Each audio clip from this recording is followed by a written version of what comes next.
Hi అండి. నేను మీ రాఘవరావుని. మన శంకర వరప్రసాద్ గారు అనే సినిమాని చిరంజీవి గారు, వెంకటేష్ గారు నటించి అనిల్ రావిపూడి దర్శకత్వంలో 2026 సంక్రాంతిలో బ్లాక్ బస్టర్ హిట్‌గా నిలిచారండి. ఈ సినిమా ఎంత పెద్ద విజయం సాధించిందంటే అసలకి మై బుక్ షో టికెట్సు నిన్న టాక్ వచ్చేదాకా కూడా బుక్ కాలేదండి వాళ్ళ రెండో రోజుకి. అటువంటిది రెండో రోజు కూడా అన్ని షోస్ కూడా ఆల్మోస్ట్ ఆల్ టికెట్స్ సోల్డ్ అయిపోయినాయండి. ఎందుకు చెప్తున్నా అంటే ఫస్ట్ డే ఒక్క విజయవాడలోనే 185 షోలు పడినాయండి. మీరు అర్థం చేసుకోండి. నేను చెప్పే ప్రీమియర్స్ కాకుండాను. రెండో రోజు కూడా 150 షోస్ అండి. అది సామాన్య విషయం కాదండి. ఇన్ని సినిమాలు కొత్త సినిమాల్లో కూడా వచ్చినా కూడా అన్ని షోలు పడినాయంటే ఆ సినిమా యొక్క డిమాండ్ తెలియజేస్తండి. ఇక్కడ ఏదో అంటారు చూసారా కొన్ని కొన్ని ఏదో న్యాచురల్‌గా కాకుండా ఏదో మనకి కృత్రిమంగా కల్పిస్తుంటారు. రేటింగ్స్ అని, ఈ సినిమా ఇన్ని బుకింగ్ జరిగినాయని, ఇన్ని షోలు ఫుల్ అని అలా అది కాదండి. ఇది ఇది ఒరిజినల్‌గా జరిగిందిది. ఈ సినిమా ప్రపంచవ్యాప్తంగా అఖండ విజయం సాధించిందండి. ముఖ్యంగా యూఎస్ఏలో, నార్త్ అమెరికాలో చెప్పుకోదగ్గ మామూలు విజయం కాదు. అఖండమైన విజయం సాధించిందండి. ఫస్ట్ ప్రీమియర్‌కే $1.5 మిలియన్ వసూలు చేసిందంటే మామూలు విషయం కాదండి అది. ఏది ఆదివారం రోజున ప్రీమియర్ షో పడినాయండి.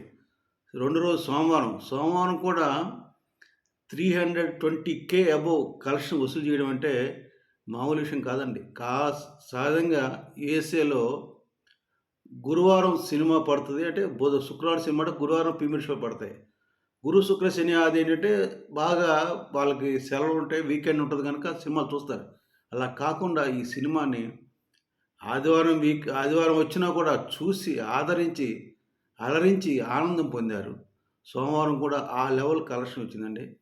నిజంగా హ్యాట్స్ ఆఫ్ టు చిరంజీవి గారండి. అది మామూలు విషయం కాదండి ఆ విజయం.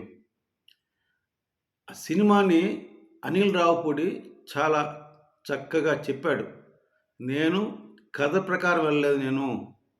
చిరంజీవి గారిని ఒక ఒక సినిమా ఎలా కట్టుగా రాసుకున్నానో ఆ పాత్ర పరంగా అలా తీసుకెళ్ళి ఆయన కోసమే సినిమా తీశా. ఆయన్నే ఎలివేషన్ చేశా సినిమాని. కథలో ఆయన్ని కల్పించాను. కథలో ఈయన చిరంజీవి గారు కాదండి. చిరంజీవి గారు ఆ కథలో ఉండేట్టు కల్పించారు. అది చాలా గొప్ప విషయం అండి అది. అది అతను అభిమాని కనుక తన అభిమాన కథానాయకుడు ఎట్లా ఉండాలో ఆయనకి చిన్నప్పటి నుంచి చూసి పెరిగాడు కనుక ఆ రకంగా తీయగలిగాడు. అది గొప్ప. అనుకోవడం వేరు, తీయడం వేరండి. అలా తీయగలగడం చాలా గొప్ప విషయం. ఈ రకంగా ఇప్పుడు సినిమా అక్కడి నుంచి సాగించింది. నాకు తెలిసి వీళ్ళు మొదటి రోజు 84 కోట్లు అంటున్నారు ప్రీమియర్స్‌తో కలిపి కానండి. నాకు తెలిసి మోర్ దెన్ 120 క్రోర్స్ వచ్చుంటదండి. మరి ఆ నిర్మాతలు వాళ్ళు ఎయ్యాలి కదా! మనం చెప్పడం కాదు కదా! నాకు తెలిసి 120 కోట్ల పైనే వచ్చుంటది. వాళ్ళు మరి భయపడ్డారో తెలీదు గానీ నాకు వచ్చుంటది. నాకు తెలిసి ఈరోజు రెండో రోజు, రేపు మూడో రోజు, 3 రోజులకే నిర్మాతలకు డబ్బులొచ్చేసినియి. గ్యారంటీ వచ్చేస్తాయి. ఇవాళ కూడా బుకింగ్స్ చాలా బాగున్నాయి. సాలిడ్‌గున్నాయి. రేపు కూడా సాలిడ్‌గుంటాయి. భోగి పండగ. ఇక ఓ 2, 3 రోజులు వరుస పండగ ఆదివారం దాకా ఈ సినిమా గురించి చూడాల్సిన పని లేదు. ఖచ్చితంగా తొలి వారం ఈ సినిమా 300 కోట్లు కొడుతుంది.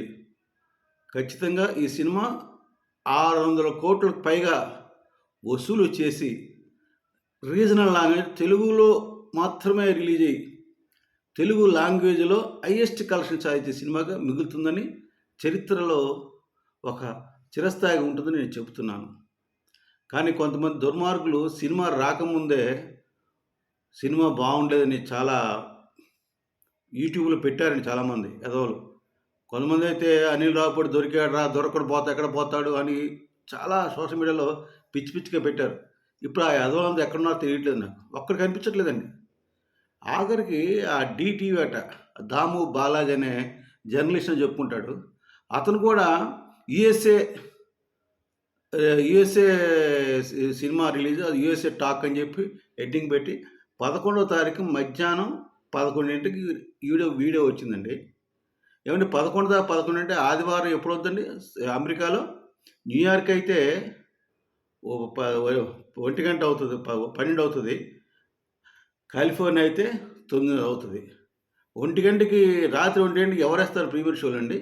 11వ తారీఖు పడే ప్రీమియర్ షో వీళ్ళు 10వ తారీఖు వేస్తారా అమెరికాలో? అమెరికా యూఎస్ఏ టాక్‌ని పెడతాడా? ఎంత దుర్మార్గం అండి. చెప్తున్నా కదండీ, కొంతమంది జర్నలిస్టులు ఒక చచ్చిపోయే రథాలు అంతే అనకూడదు గానండి. సినిమాల్ని చంపేయాలని, అందులో మెగా ఫ్యామిలీ అంటే ఏడ్చేవాళ్ళు ఎక్కువైపోయారు. ఎవరైనా సరే సినిమా బాగుంటే బాగుందనండి. అట్లాగే ఈ యొక్క మన టీవీ5 మరోనేత్రం చెప్తాడు శివ అనే వ్యక్తి. అతను కూడా సినిమాలు ఏమి లేదు, కథ లేదు, ఇలా తీస్తే బాగుండేది, కథ ఏమి లేదు, సింపుల్ కథనం బాగుంది, సినిమా బాగుంది, చూడదగ్గది, చిరంజీవి గారు ఫస్ట్ నుంచి చివరిదాకా చిరంజీవి. అవును మరి. ఆయన డైరెక్ట్ చెప్పాడు, నేను ఆయన్ని పెట్టే సినిమా తీశాను, ఆయన కోసం సినిమా తీశాను. ఆయన ఎలా ఉండాలని నేను చూసుకున్న చిన్నప్పటి నుంచి ఆ సినిమాలని. గ్యాంగ్ లీడర్ కావచ్చు, రౌడీ లీడర్ కావచ్చు, గరణమ్మగుడి కావచ్చు, చంటాబ్బాయి కావచ్చు, రకరకాల సినిమాలు ఆ యొక్క పాటలు, ఆ యొక్క హాస్య టైమింగ్స్ అవన్నీ చూసి పెరిగాడు. ఆ రకంగా చేసుకున్నాడు. దాన్ని ఎంతో వర్కౌట్ చేశాడు. మామూలుగా కాదని చాలా కష్టపడ్డాడు అనిల్ రావిపూడి. ఈ సినిమా ఇంత విజయం సాధించిందంటే అతని కష్టం ఎంతో ఉంది. మనందరం ఒప్పుకోవాలి ఆ విషయంలో. అంత కష్టపడి వీళ్ళే చెప్పేస్తారు, ఈ సినిమా ఇట్లా తీస్తావు, కథ లేదు, మామూలుగా రొటీన్ కథే. కానీ అతను తీసుకెళ్ళిన విధానం, స్క్రీన్ ప్లే, మాటలు, ఎటు పరిగెట్టించాడు సినిమాని అనేది చూడాలి. అదే సినిమా. ఎవరైనా సినిమా ఎందుకు వెళ్తామండి? ఎంటర్టైన్మెంట్, ఒక ఆనందంగా మన కుటుంబం మొత్తం సంతోషం నవ్వుతూ బయటకు రావాలి. అందులో ఒక మెసేజ్ ఉండాలి. ఈ సినిమాలో కుటుంబం మొత్తం అసభ్యం పదమని లేకుండా, అసభ్య సన్నివేశాలు లేకుండా, ఈ రోజుల్లో చూడండి, ఈ రోజుల్లో ఒక అసభ్య సన్నివేశం కానీ, అసభ్య పదం కానీ లేకుండా సినిమా తీసి చిరంజీవి గారు మెసేజ్ ఇచ్చి కుటుంబాన్ని ఆనందపరిచాడు. అది గొప్ప విషయం. అలా తీసే సినిమా. ఈ ఎదలు ప్రతి ఎదవ చెప్పేస్తాడు సినిమా ఎలా ఉంటే అలా ఉంటే. వీళ్ళకి ఏంటండి? నేనే చెప్తున్నా, అరే శివ, మరోనేత్ర శివ, నువ్వు మీ బిఆర్ నాయుడిని ప్రొడ్యూస్ చేయడం డబ్బులు లేక బాగా మీకు, నువ్వే డైరెక్ట్గా సినిమా తెలుస్తుంది అప్పుడు. వాళ్ళు ప్రతి ఒక్కరు మాట్లాడేసేవాడే. చాలామంది సోషల్ మీడియాలో చాలా పెట్టారండి. కానీ ఇప్పుడు ఎవడు కూడా ఒక్క నోరెత్తి ఒట్టు. ఆ ఓజీకి మొన్నటిదాకా ఓజీ దాకా ఏడ్చారు. పవన్ కళ్యాణ్ గారు ఎప్పుడైతే ఒక కేసు పెట్టారో ఇలా ఈ యొక్క సోషల్ మీడియాలో వచ్చిన అందరికీ పనిష్మెంట్ ఇవ్వమని, తర్వాత చిరంజీవి గారు ఎప్పుడు పెట్టారో దాని తర్వాత వీళ్ళందరూ ఆగారు. వీళ్ళు ముందు కాస్త దొరుకుతాడు, అనిల్ రావుపూడి దొరుకుతాడని వచ్చారు. సినిమా అంత పెద్ద హిట్ అయింది కదా, ఎవరు మాట్లాడండి. వీళ్ళ బతుకులు అంతే. సినిమా అనేది ఒక చిరంజీవికో, వెంకటేష్కో, అనిల్ రావుపూడి కాదండి. ఒక సినిమా తీస్తుందంటే వేలాది మంది కార్మికుల జీవనోపాధి, వాళ్ళ ఉపాధి.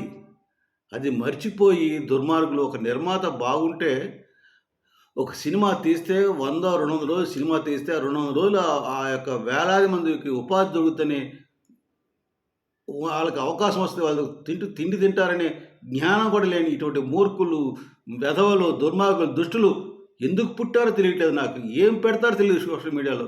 ఎవడికి వాడే మూవీ రివ్యూ అంటాడు. దరిద్రులు, నిష్ట దరిద్రులు. ఛీ, వీళ్ళు ఏం పుట్టుకు అర్థం కాదు నాకు. తెలుగు ప్రజలు గమనించండి. మన శంకర వరప్రసాద్ గారి సినిమా చాలా బాగుంది.